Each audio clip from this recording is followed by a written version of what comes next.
it. Linda's not, and it's So you what and happened? me. What happened? Our children. I mean, my daughter says To keep nature. Philip and Eva are, for sure, Yeah. and And all of our- Rachel's borderline. And I can speak What happened? for. I What can happened to speak this for, generation? Because we tried. And every one of our children were bar about mitzvah, and I know mine was confirmed. Yeah, mine were too. So Testing I mean, one, they two, were brought up. testing Mine one, went two. to a Jewish day school for 3 years. So what happened?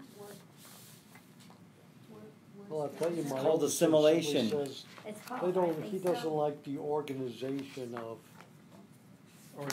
organized religion. He thinks it's too. Obviously, the organized religion didn't capture the imagination. Exactly. He thinks you go to temple, all the prayers are done by rote, and the meaning there is lost. Certainly for him. And he says he spent it at home, going through, in quotes, the same thing we do at temple, Yeah. But at home. but at home. No. And more, even for the high holidays, more and more people are saying, I can stream it online. Well, that's another good Right. point. That's the other. Yeah. So how do we compete with that? We're doing this right here. Okay. What we're doing right here is the way. Because what happened, what's the thing? What didn't get passed down? The inner part of the Torah. If the inner part of the Torah, like the part that teaches you about your soul, the part that teaches you about the meaning of mitzvahs, the part that teaches you about your inner connection to the infinite creator, all of that stuff would naturally, I would think, if they're not, but then again, the world out there is really jacked because it's full of desires.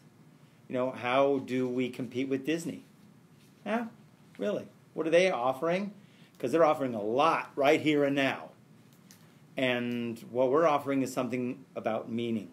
Okay, so, you can't see much meaning in Disney. Some people can, okay? But in general, we're teaching the meaning of life. So usually, if you could teach that at an early age and trigger the imagination of the child that they can actually affect the world and be a great person and they can love every Jew and there's so much that awaits for them. It's not taught. A lot of that is not taught. You disagree. No, I don't disagree. I'm just thinking. I thought I did. There's a phrase. There's a phrase. Listen. Okay. Go on. I hear you. No, I know this. Their lives are also filled with other things that they don't take the time for this. It's until they get married, and then they have a kid, and then they start thinking about the meaning of life and what's it about. Then usually they get serious, and they start thinking how they want their kids to be. Usually you're right. They'll play and run and just delve into all of the world's pleasures. Mm-hmm. But as far as, and usually, only when they're married and they have a kid, they realize, okay, what are we doing with this kid? What's his life going to be like? Mm-hmm. So then, hopefully, and what should be, and that's why we're doing this here, the synagogues should be awakening to an inner part of the Torah, okay? And the teachings, the inner teachings that have not necessarily been emphasized. They've always been there, just not emphasized. Like the teaching that I remember telling this to somebody, there's a phrase we say before we go into a synagogue to pray. You have to say this. It's not in your art scroll sitter even. But the Ari, the 16th century Kabbalist, he says, before you go into a synagogue, you have to say, Hare ani mekabel alai mitzvahs aseh shel ve'ahavta l'recha kamocha. Behold, I now accept upon myself the positive commandment to love my neighbor. Before you go in to pray. Now, what does that have to do with praying? I'm going to go to pray. I'm going to go talk to God. I'm going to go ask God, right? Beseech Him, supplicate. Well, what is it's about me having to accept myself this notion of loving every single Jew before I walk in? And so he explains simply, is that, we might have things that other people don't have, or we don't have things that other people do have. And when we're praying, we want our prayers to be answered. They're not answered unless we're all one. We all have to be connected. We have to realize our universal connection, all of our souls. And therefore, accounts move over from one soul to another. And if there is love in between, then the accounts are open. If there's no love, the accounts cannot move. The energy cannot flow between the universal soul, which we are all part of. Now, I taught that to somebody, and that guy at the end of class says, "Why wasn't that taught to me when I was a kid?" And I knew it.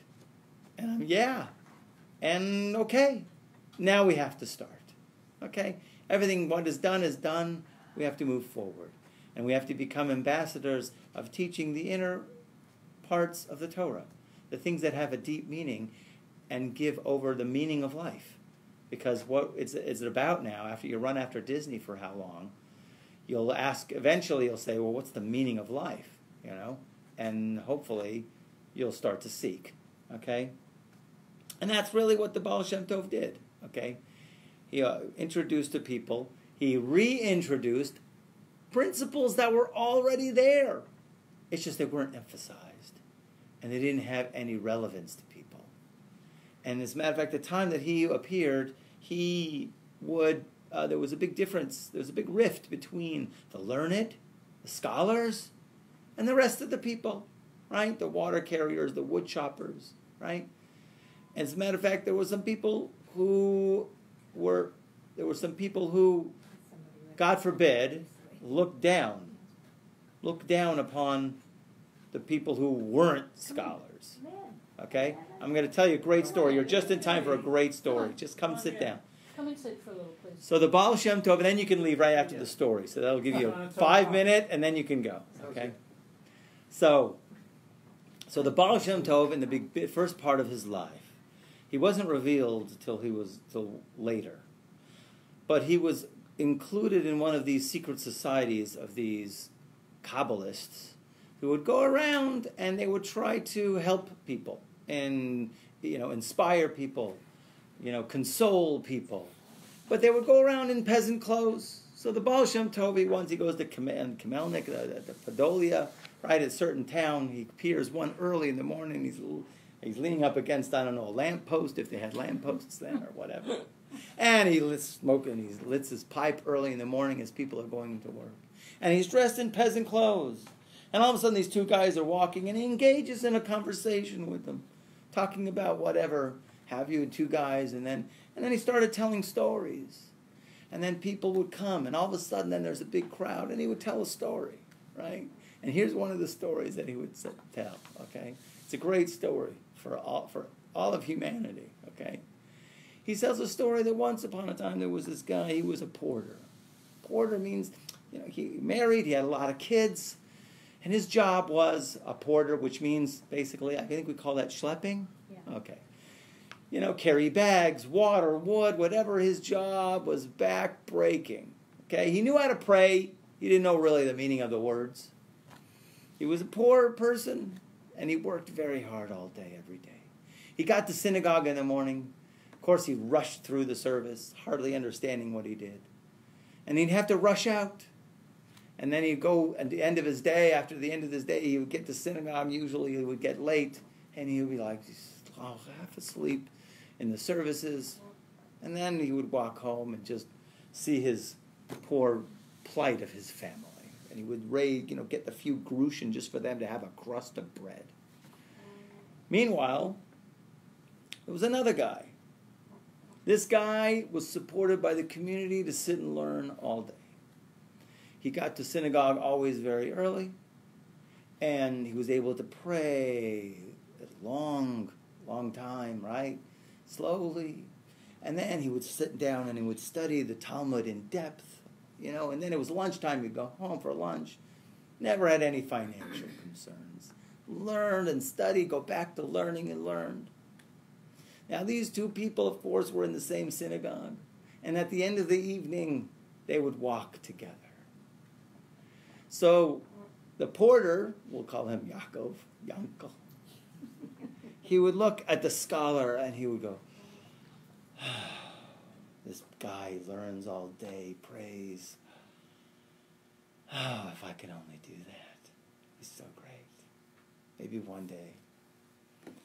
And meanwhile, the scholar, he would sneer, right? He would go, what's a sneer? Is that a...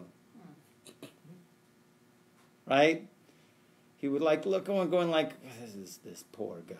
What can I talk with him about? Me and him have nothing in common, right? So day after day, week, month after month, year after year, they'd walk home together. This one would sigh, and this one would sneer, right? And then the time came where they left this world. This is the Baal Shem Tov telling this whole group of people. They left this world and they go into the heavenly court, and of course the scholar, he says, look at all of these tractates I've learned and all of these mitzvahs and the davening and everything perfectly. And the scales are being weighed since it's Rosh Hashanah, and all of a sudden, the books are heavy and the deeds unbelievable. And they're going, what can we say? The gates of paradise are totally open for you, right? Go, right? And then just when things were just about to be over, and all of a sudden one angel says, whoa, wait. And he comes and he takes the sneer and he puts it on the other side of the scale. And all of a sudden, oh, that is not good news, my friend. We're going to have to fix this, right? However they're going to fix it. And then Yaakov, Yankel, the schlepper, he comes in and he goes, you guys, don't even go there. My deeds, come on, no mitzvahs. I barely daven, slur my words, say it fast, run out. Don't even. And the averas, the sins, the transgressions are piled very, very heavy. But then the angel comes in with just the sigh. And he puts the sigh on the side of the merits. And the sigh weighs everything over. And with that, the Baal Shem Tov, everybody just says, we got it. We got it. It hit such a deep place. And all these simple people, these are the simple working folk, that the Baal Shem Tov always wanted to elevate, to teach you, your yearning does a lot. Just the fact that you yearn and is very, very dear to God. And with that, then the crowd would disperse, each one holding the lesson very tightly. The Baal Shem Tov was always very, very strong with that. As a matter of fact, one more story, then you could leave. He's not going anywhere. He's here for a meeting. After the Baal Shem Tov became revealed, and then he was, very known for being a miracle worker and a mystic. And he had a whole entourage of his students who were very serious and revered scholars. I'm talking about great men. But they all were very humble to him because they knew he knew the score. This guy had the connection. But also on Shabbos, the normal way that Shabbos was, also the town folk would also come, right? And they would notice that the Baal Shem Tov would spend a lot of time talking with the town folk, right? And some of the guys were a little bit, resentful, or just not feeling so good about, why is he spending some time with the wagon driver and the water carrier? Talking to those guys. He should be talking to us, telling us all of the unbelievable mysteries of the universe and all of the secrets of creation, right? We're the scholars, we're the people who can actually, do something, right? And, of course, a little murmuring. And then what happened was the custom of the Baal Shem Tov was that on second meal, he would have just with the scholar. First meal, let's say on Friday night, everybody was there. Poor people, rich, scholar, no dollar, everybody was there. That's why he would get up and he would go talk to that guy over there. He would talk to that guy over there. It didn't matter, right?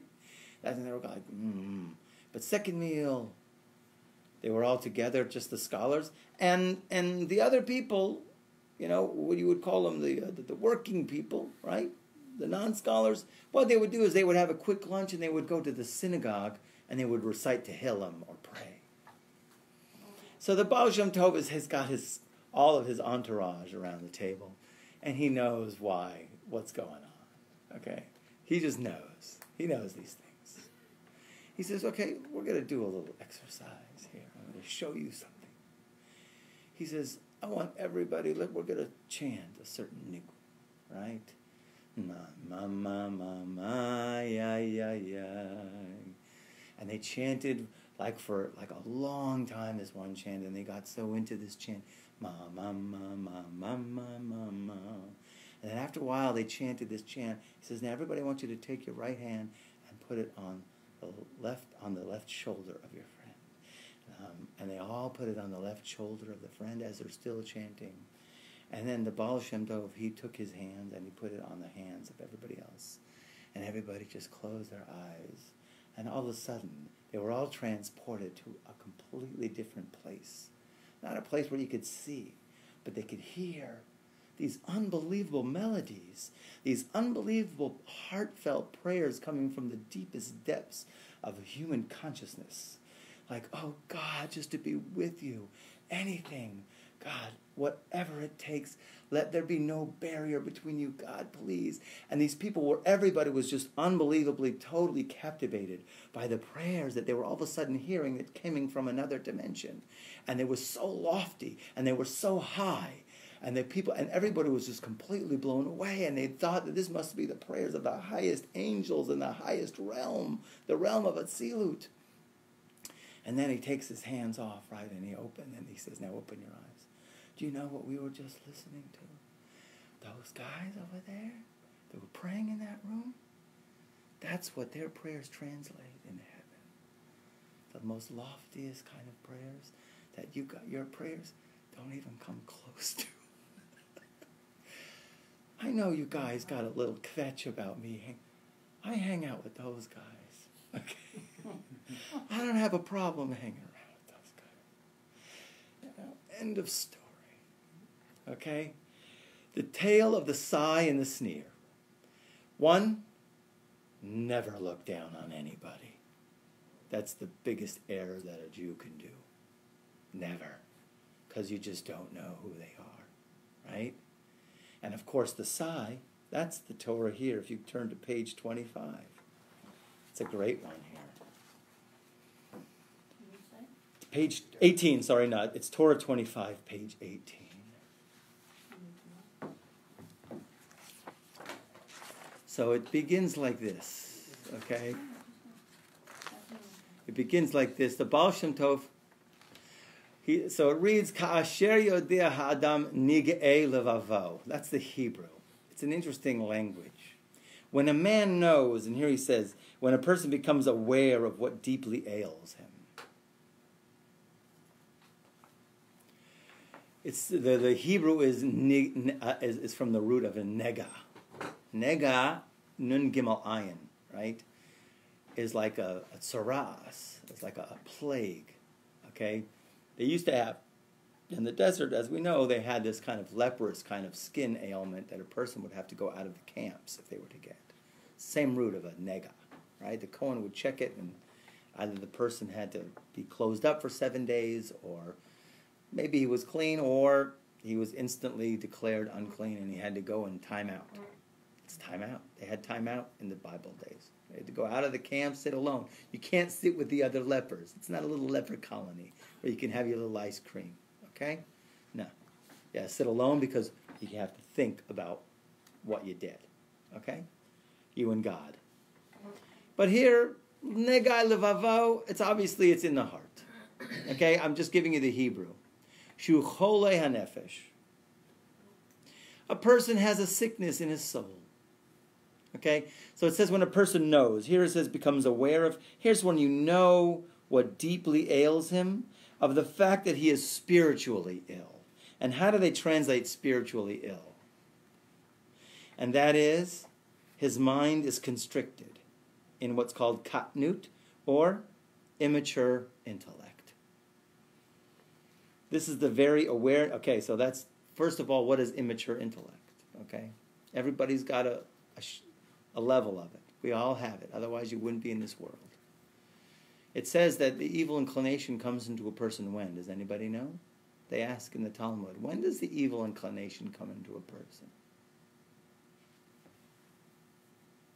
When he's born. Because there's a verse that says, Lepetach hatas rovetz.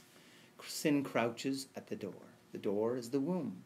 When the person is born, the evil inclination enters a person. Not before, but only when he's born.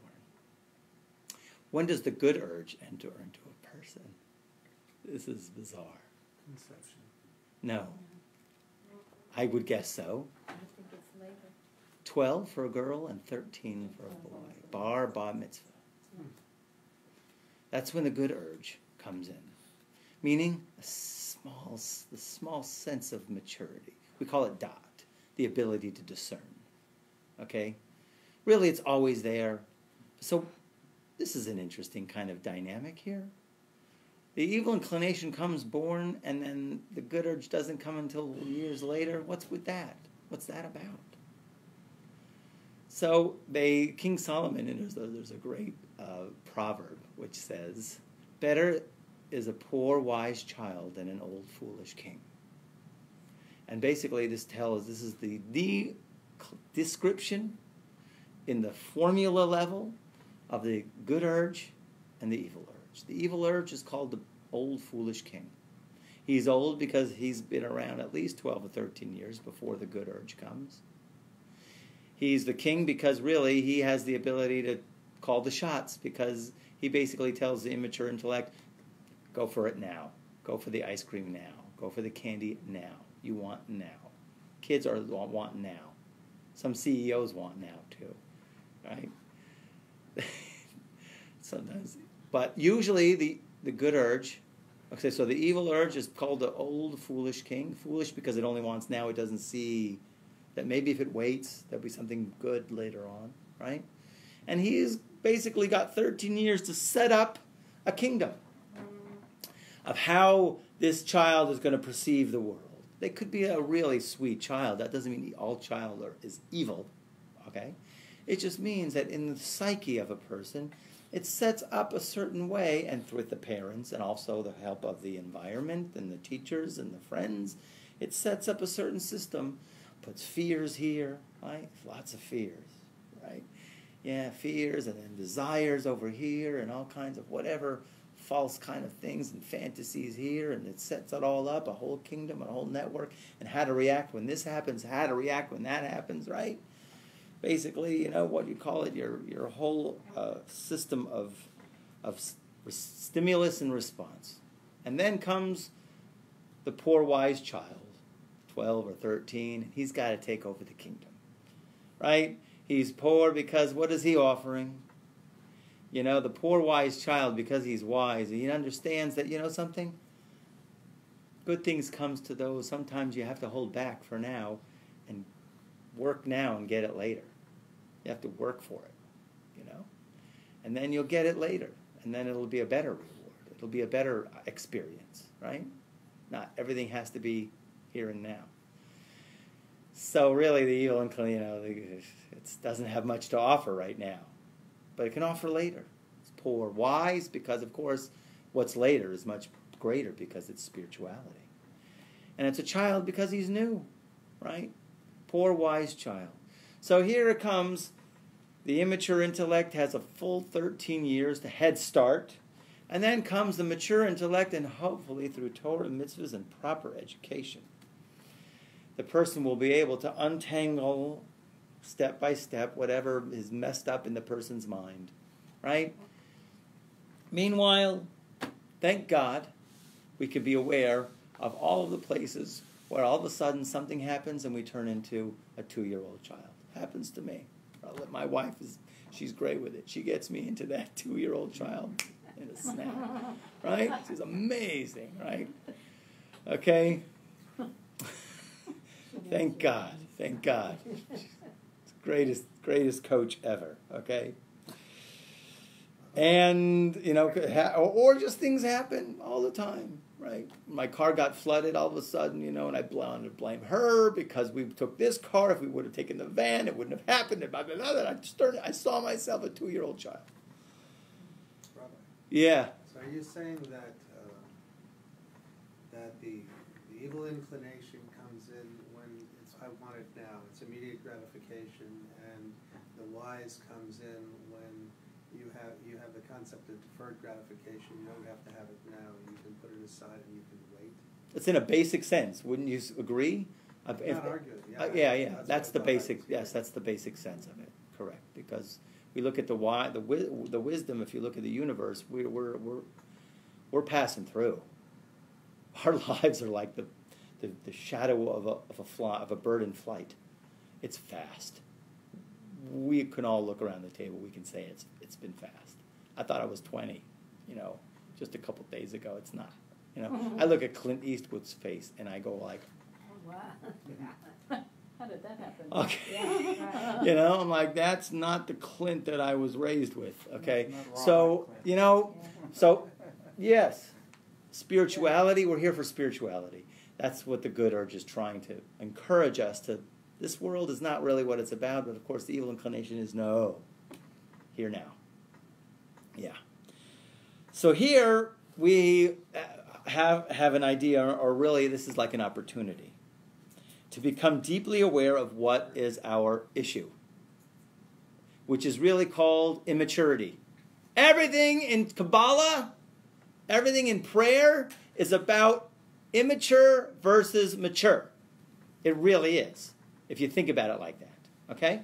A person with 100% emunah, 100% faith, no matter what's happening, he's looking at it from a mature intellect, no issues. He's totally calm.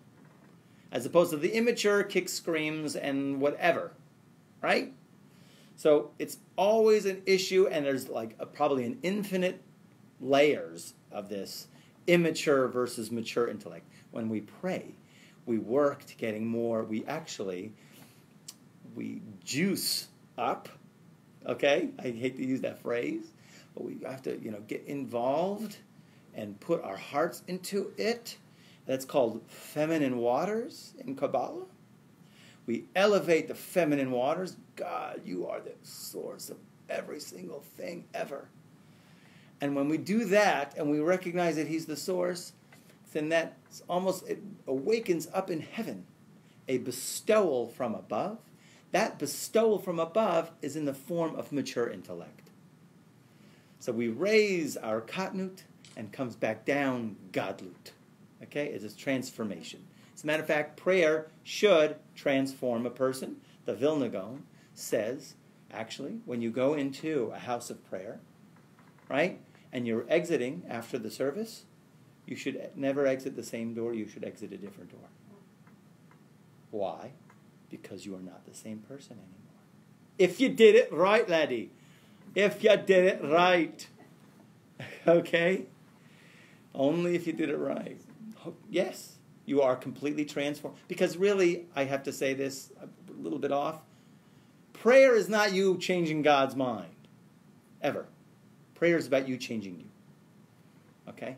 You become a different person. When you work out your will and you clarify your will, right? You become a completely different person. Okay? So since you're a different person, you become the vessel for what you're asking for. Because your original state, right? Immaturity, right? You weren't mature enough to get whatever it is you're asking for. You pray, you become the expanded vessel, a different person. Then you are fitting to get what you're asking for. You become the vessel. Okay? Anyway, so the idea here is Baruch Hashem, we have opportunities to really be aware of what is really physically ailing us. And it's okay. Thank God for the Baal Shem Tov, we don't get freaked out about it. When we're confronted with our shortcomings, right, which is all a result of this constricted consciousness, right, we don't freak out because of the next line. This very awareness softens his constriction, and this awareness itself is the healing of his illness. Okay? So in other words, if you're confronted with your shortcomings, and God willing, I bless all of you, it should be clear to you. It's good. Why? Baruch Hashem. Because why? Because just recognizing, right, where you're messed up inside, in your consciousness, your thinking, that itself is the healing. This is the sigh. Yankala's sigh is a tremendous healing for the soul, right? Just the sigh itself, right, is unbelievable healing. You recording this or not? Okay. However, on the flip side, if one is unaware, referred to as Hester, which means concealed consciousness. There's a verse that says, I will conceal myself. Okay? There's actually 2 levels of God's concealment. There's a single layer of concealment, and then there's what's called a double layer of concealment. Okay? The single layer of concealment is, at least you'll recognize God is not with you. In other words, basically the verse reads it, you ran into trouble, I concealed myself from you, and your response is because God was not with us, why we ran into trouble. That's level 1, concealment. At least God's in the picture. Right? As opposed to the double concealment, where I will surely hide my face, you're not even saying that anymore. You're saying, oh, it's just nature. In other words, when something happens, right, and you think it's nature, or the way the course of the world, or whatever it is, that's called double concealment, because you don't even know that God is involved. So, here it's just a single concealment. I will conceal myself, is what God says. But obviously the person's in their level of consciousness is in a level of concealment. Of course, what does that mean? He does not realize that he's spiritually ill. Then there is nothing that can heal his wounds. Of course, as we know. We all met people who there's nothing wrong with me, right? They go to the therapist, the wife and husband go to the therapist, and the husband's like, I really don't know why I'm here. I have no idea why I'm here. I'm here because she wants me to come. Can I go now? Am I done? Right? Right? Usually it's like that. No, never. Right? This guy's clueless. Okay, I think I came to finally, I saw the light today. My wife's trying to work out shidduchim. Right? There's a lot of women, older women in the community, they're not so old, but, the 30s, and they need a shidduch. They've never been married, and it's like, I go through the list, and I'm going, gee, gosh, I know my wife would probably interview 100 men, and not one of them would be qualified. This men are messed up. I can say that. Okay. Well, I can't say all. Can't say all, but it's hard, In any case, not to saying all women are perfect either, but the idea really here is, okay? You have to find the 2 messed ups that match. And you know something? God does that so perfectly, and it's beautiful, and I saw with my own 2 eyes. We have a phrase, Motzemin et mino. A species finds its type. Okay? And Baruch Hashem. Okay? Baruch Hashem. Okay? So. What kind of species are you? I'm a Tyrannosaurus. Predator, of course. All the men go for the predator one. I was going to be a duck-billed platypus or whatever. No, of course, the Californian ones would be the vegetarian ones. Right. Yeah. But now oil. So much for that idea. Yeah. Okay. So here the idea here is, before we go on to the next one, let's just get into this a little deeper here. Baruch Hashem, the next time that we're confronted with our flaws, it's a good thing. And now what he's giving us is an instruction that is helpful, and that's actually encouraging. The encouragement is, hey, the awareness of it is a great thing. Because what? It's going to bring the healing. and that's kind of a davar pashut. It's kind of a simple thing because of course you have to recognize the demon before you extract it. Okay, but here he's saying actually just the fact that just the awareness itself, okay, is the sigh. It has great ramifications. Not that it's a start. He seems to say maybe it does. It doesn't even need it. Here, let's look at the note in note 19. Okay. The workings of a person's soul are very deep and convoluted, and most people are not aware of at all of what motivates them and why they act in certain ways. These motivations are usually based on deep-seated emotional needs that were formed in one's early years, in one's what we call katnut, or childhood, adolescence. Like I said, that's the evil inclination, is pre-wiring your psyche. Because one's consciousness, if constricted and limited during these years, these dynamics develop within one's awareness and sink deeply into the unconscious. Let's see if it keeps going. Yes. It may only be many years later that one begins to become aware of these deep-seated motivations and of how much of his behavior arises from this immature consciousness. Okay, so just how much does that kid play a role? So some people do a thing and they ask themselves questions when thoughts rise up in the mind and they go, well, who's saying this? Who's saying this? Is this the old foolish king or is this the poor wise child? You have to ask the questions. Who's talking when the thing says, oh, go for the chocolate cake, right? Who, that's kind of an obvious one, okay? Who is saying it? Or, of course, it bleeds into much deeper experiences. The Baal Shem Tov teaches us here that simply becoming more and more aware of these dynamics softens their grip on us. Because once you're aware that this is immature intellect, once you call a spade, you're already almost there. Once you say this is an immature way of viewing things, okay?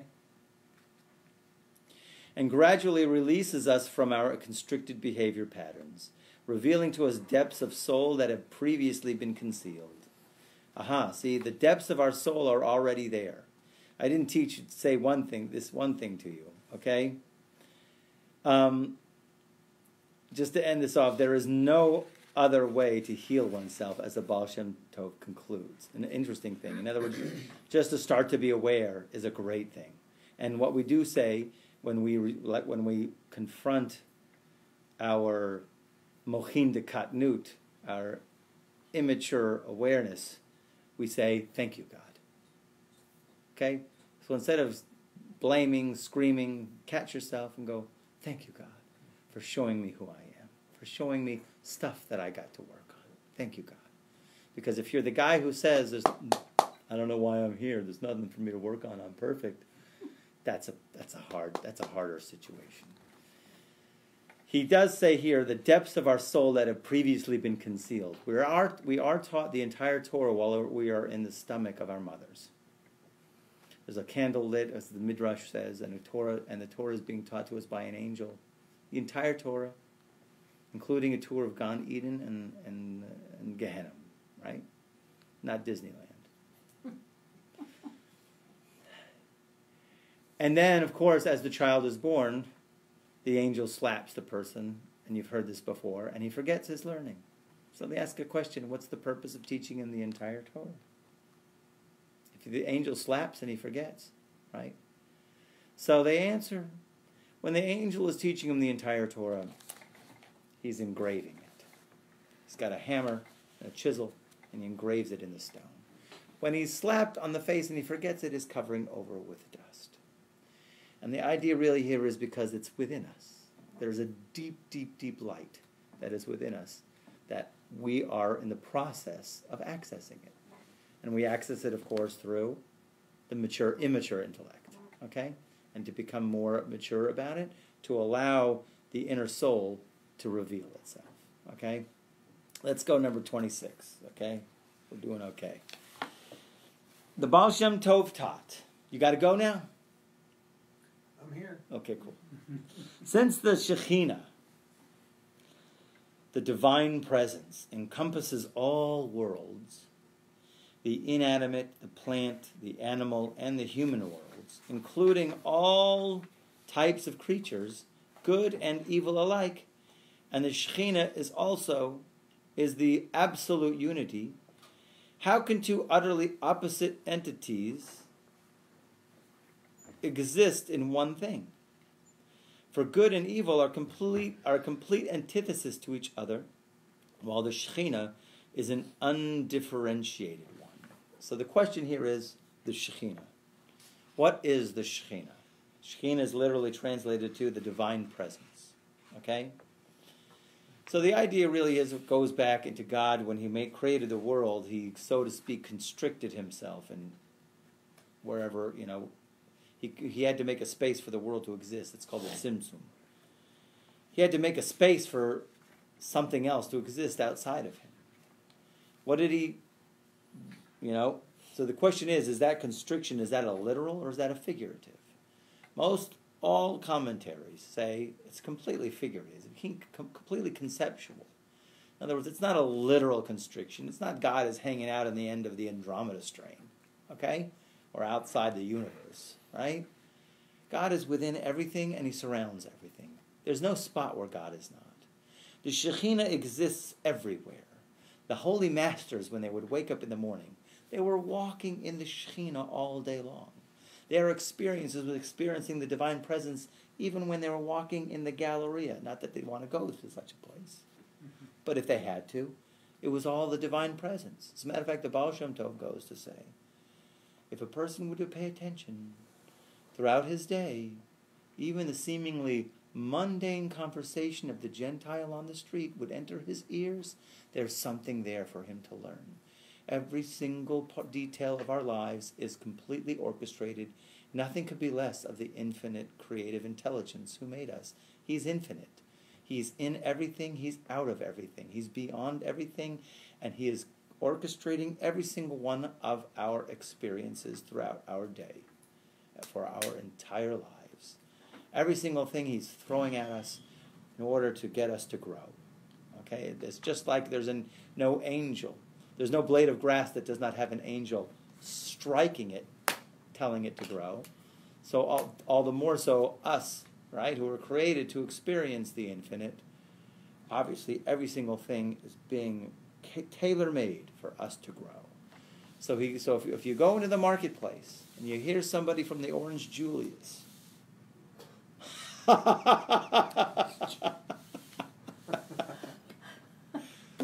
don't know where that came from. Wow. Yeah, right. Going back in time. The orange whip, right? Who wants an orange whip? Orange whip. Okay. So, and someone blurts out something and it enters into your ear. If you pay attention to it, it has meaning. If you think about it. You got to think about it. Okay? Something is there for my growth. Okay? Every single thing. Okay? So the divine presence is within every single aspect of creation. Here it says here, encompasses all worlds, the inanimate, the plant, the animal, the human worlds, every single thing the Shekhinah resides. The holy masters were walking through the Shekhinah. They wake up in the morning going, I can hardly wait to experience the unbelievable things that God is going to bring to me today. And they're walking through the Shekhinah all day long. Okay. So the question here is, some animals are not very friendly. As a matter of fact, they're outright evil. Take a snake, for example. Right? If the Shekhinah is an absolute unity, how can the Shekhinah be in a snake? Okay? How can the Shekhinah be in some evil thing? Right? Paro, or the evil people. Right? Where is the Shekhinah? How can that be if the Shekhinah is... That's not divine presence. I don't see no... Right? That's the question. Okay? So here's the answer. However, evil is actually a vehicle of good.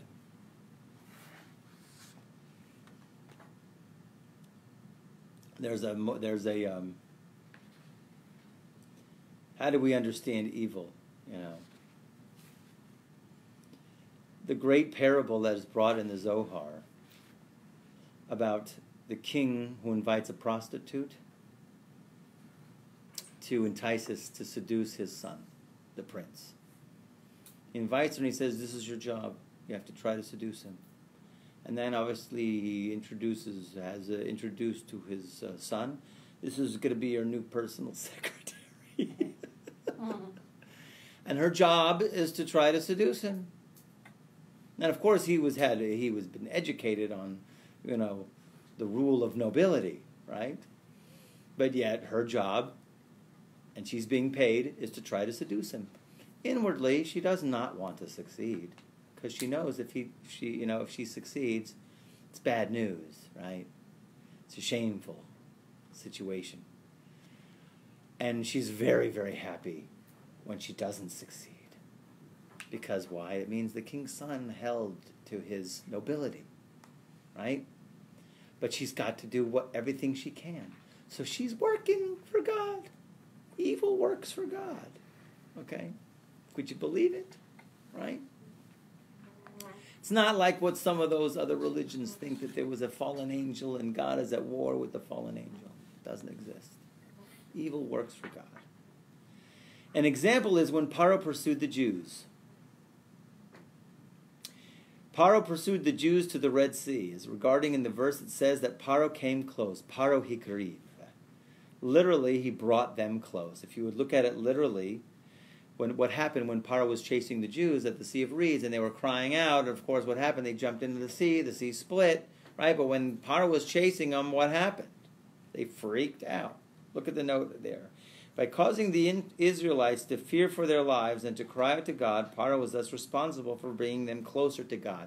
So really you can look at the verse as Paro hikriv. Paro came close. It's like you think of physically coming close, but really if you look at it the way that it is written grammatically, Paro hikriv, he caused to come close. He caused the children of Israel to come close. Paro, who is like the antithesis of evil, was enabled the Jewish people to come close.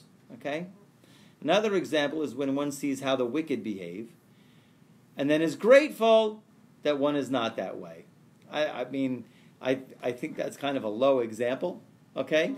But it's quoted here. He brings it. An example is an example. In other words, if you can't get any better, if all else fails, you can at least say this. Thank God I'm not a Bernie Madoff, okay? But what happens when you do that? Okay? When you're grateful that one is not that way, in which case the evil brings him the pleasure and satisfaction of being righteous. Thank God I don't do things like that. So you can actually, through that, if you could feel the inner pleasure and the satisfaction, that you are on a level. Baruch Hashem. Thank God. Thank God. But what happens? Actually, you end up elevating that evil by doing such a thing. Because what happened, it made you do something good. If it made you do something good, and it was a cause for it, it gets towed in the current, in the same current of that goodness, believe it or not. In fact, evil is virtually elevated in this way. That's how you do it. Only that as soon as the evil is thus elevated, its evilness is dissipated. It goes away. Okay? It doesn't need to be there anymore. An evil thought is also a vehicle in this fashion. Okay, so because a lot of people, when they're thinking certain thoughts, right, an evil thought comes to mind, right? What do you do with an evil thought that comes into your mind, right? So there's many angles, much advice that they give.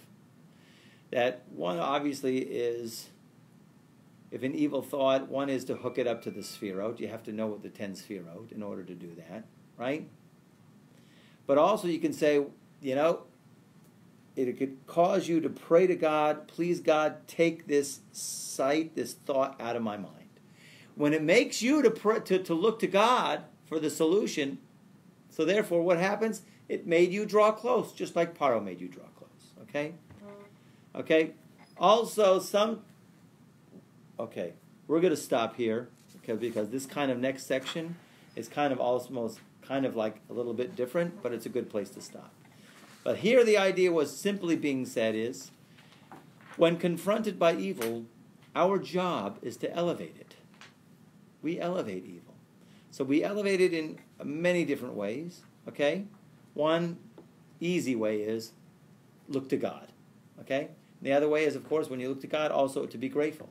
If a person should have the experience of evil, they can say, wow, thank God I'm not like that. And actually, you actually elevate the evil in that way, okay? And the same thing with a wicked thought. Wow, God, thank you, God, for getting that wicked thought out of my mind. And then you actually, because it helped you to draw close to God, it also gets an elevation with that. Okay, we'll stop here. Any questions? The AC ain't working good in here so good. Or is it me? No, actually, it just